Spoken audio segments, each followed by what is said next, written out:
Kailangan mo, alam mo saan ka tatakbo o kung talagang Yes. emergency. Kung lindol naman, katulad nung nangyari, yung structural integrity ng ating, kung saan tayo mag-duck, cover and hold. So Oho. duck tayo, di ba? Ang problema ngayon, ang mga mesa natin, Sir Mark, hindi na matitibay. Hindi katulad nung Hindi. Kaya panahon, di ba? nga eh. Kasi Hindi katulad nung ina-assemble na unang lang panahon yan. na, 'di ba? Talagang bukol yung ulo mo kapag Diba? Ngayon, Mahogani kung wala mahogani, eh. diba? Talagang pwede kang tumago sa ilalim. Oo. Pero Oo. kung Saan na nga ba kung magda-duck ang cover sabi- and hold? Wala ay, na sabi ba nung yun? iba, kung wala ka daw ganung napakatibay na Saan ka? pwede ba yung sabi dun daw sa tabi ng pundasyon? Sa may Quezon- pinto, yung ganun daw, ano? Sir Joel? Tamang pwestuhan ba yon? Ang normally kasi ang ni-recommend ng mga eksperto ay dapat nasa corner ka ng building o corner ng bahay. Kasi yun yung huling babagsak. Protektado ka talaga pundasyon. doon. Kasi andun yung pundasyong malaki. Oo. Hindi Yes, sa oo. gitna. Kasi di ba Hindi yung sa gitna, gitna. minsan yung bahay na yung gitna ano na lang yan yung Oo. hollow blocks na inaano, di ba? Yung Yes, opo. tapos Oo. palitada. So dapat sa Sa pundasyon. kung bawa inabot ka sa building, sabi yun sa may elevator daw, yun daw pinakamatibay. Yung sa gilid nun, dun ka tatayo. Totoo ba yun?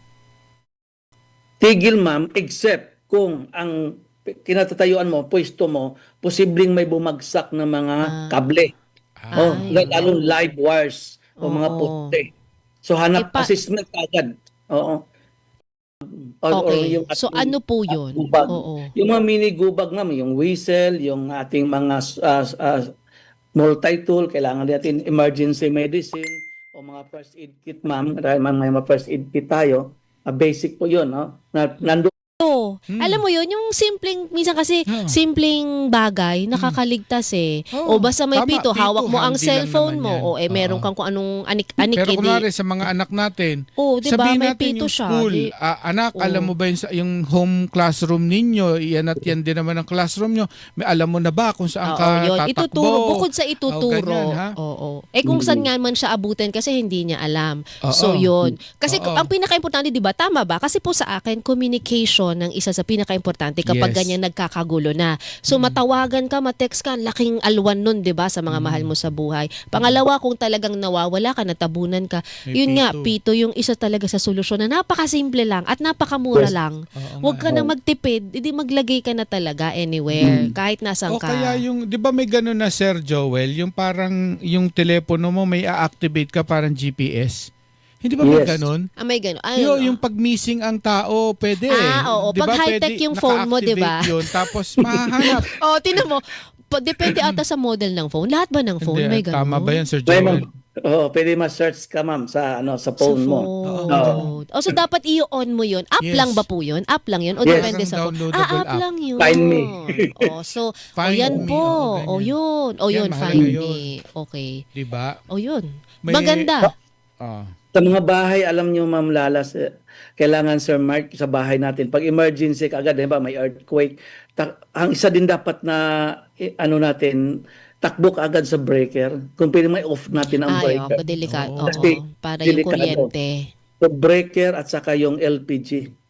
Ma-off mo. Alam Bigla mo ko bakit may in-imagine. nasunog? Kung Oo. malaki Natin anong prone ba tayo? Yung ating prone sa liquefaction, prone ba tayo sa landslide, o nasa fault line ba tayo? Lalo sa atin dito sa Metro Manila, di ba? Na prone na tayo, nakakatakot yung threat sa atin sa Big One. So, kailangan yung mga Pilipino ay maghanda palagi. We need to invest also on preparedness. At the same time, we must believe on science. Kasi alam mo, Ma'am Lala, nung nasa Japan ako, ang mga Japanese, hindi lang science din, coupled with what? Nature. Alam mo sa Japan, pag nagliliparan yung mga ibon na hindi maintindihan saan pupunta, nangyayari sa Cebu yan. Tapos alam nilang may, tanggalpasan. kasi may, madalas lumindol dun eh. The nature will react to nature. Sabi ko nga pati pets Kailangan mo, natin mararamdaman ng mga Kailangan dogs sensitive seconds tayo before. sa behavior Yes, nila. oo. Sige po. Alam. Anyway, thank you Sir, Sir Joel, Joel, Elo, thank sa you po, inyong expertise tsaka oras ha. Thank you Sir Joel. Thank you po. Maraming salamat sa pagkumbida. Opo.